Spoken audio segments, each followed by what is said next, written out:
Change is coming, but you're unsure if your employees are ready for it. So what should you be doing right now to prepare your employees for that looming change? Well, I've got 3 insights that will help you do just that. You ready to hear them? Let's get it.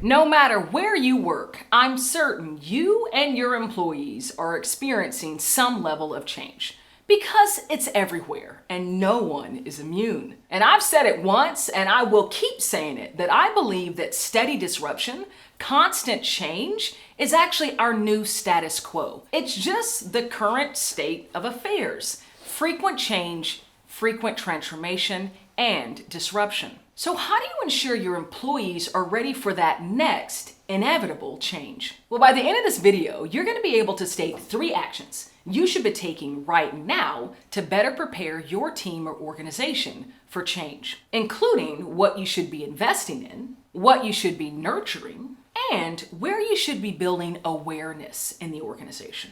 The first insight is to be investing in learning and development, or L&D. Not only will these investments afford you with a way to bring in resilience training, emotional intelligence training, one-up change enthusiasm, globals training, but it will also better prepare your employees for change and disruption because learning invites that same level of discomfort, those same difficult emotions, the frustration or anxiety when you're actually striving to learn something new, something that's not necessarily in your wheelhouse, and maybe learning that in an environment with a group of people that you don't work with each and every day. So your investment in L&D is not only going to arm your employees with the desired skills that you want them to be practicing or flexing throughout their work, but it's also going to put them in that zone of discomfort, that zone of learning or growth. It's that same zone that they're going to be invited into when the next change hits. And the more trainings that they've been a part of, the more times that they've sat in that zone of discomfort, the more familiar with it they're going to be, and able to respond quicker and more focused when they're in that moment because of going through a big change initiative. The second insight is to ensure you are nurturing trust within your employees and your workforce. You know, when you're striving to roll out really complex change initiatives, change programs, it requires trust within the organization. Trust in you and the leadership that the change is actually going to make sense for the organization and the business, that the change is the right change to make. The more that you can nurture trust in the organization when you present a new change, then that belief is going to be there within the workforce. Belief that if you're presenting me with a rationale, with a why behind the change, then I am going to believe that that is a truth, that is actually something that the business does need. The other nuanced benefit of ensuring that there's really strong trust throughout an organization is because change creates a lot of challenge and those more difficult emotions within employees, that frustration, that fear, anger, or even anxiety. And when those emotions are being experienced, it's really wonderful to be able to express those and share what's driving them so that employees can work to transform that energy into fuel to move them forward. But if you haven't nurtured an environment of trust, then there's not going to be employees ready to engage in those more meaningful conversations about the challenge, about the discomfort that the change might present. So they'll keep their lips shut, strive to make the change happen, perhaps becoming more frustrated, more stressed as the days go on. And eventually they might start looking elsewhere, assuming the grass is greener somewhere else. But when you've nurtured trust within your employees and you've created that safe environment for them to share even the toughest parts of a change, that's going to help them re-engage, help them know that you have their back and that you're there to support them through that change. Yo, you getting value from this? Well, make sure you subscribe to the channel because I do videos like this all the time. And you can always be getting good value like this every day. Make sure you subscribe and you'll be one of the first to get notified when a new video drops. All right, let's dive again.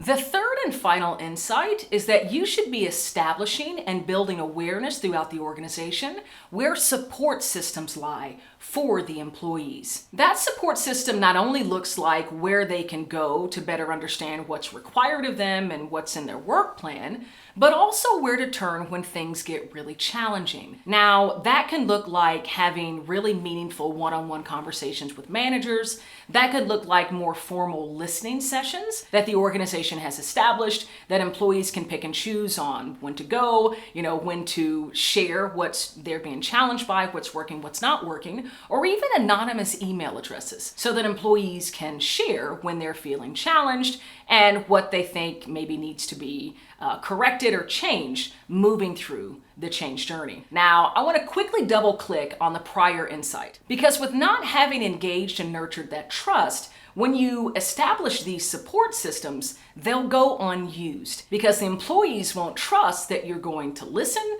that you're actually going to use the information that they provide. So these kind of work hand in hand. Nurture that trust, as well as establish and communicate awareness of these support systems. These support systems could also look like mental health and well-being programs, perhaps something that you've outsourced and created an avenue for employees to engage, or something that you're bringing in-house. Regardless, these systems must be established. Not only those systems to support them delivering their work, the skills, the tools, and everything else that they might need, but also that emotional, that mental, that well-being support. Ensure those are established, and then everyone in the organization is aware that they are indeed available to them. So hopefully you've done that, got value from that, and you're enjoying thinking about leading, inspiring, nurturing others through change, because I got something else for you for free. I actually want to gift you a snippet of a keynote recording. It was a keynote that I delivered to an organization going through tremendous change, both internally as well as market disruption. And specifically, it was the portion where I was talking about insights from our latest research about how to engage, inspire, and lead others through change to enable their growth. All you gotta do is click on the link below. I wanna make sure that you have the research, the data, and the insights to ensure your and your team's growth through even your most challenging changes. I'm Cassandra Worthy, and until we meet again, keep growing and keep rocking.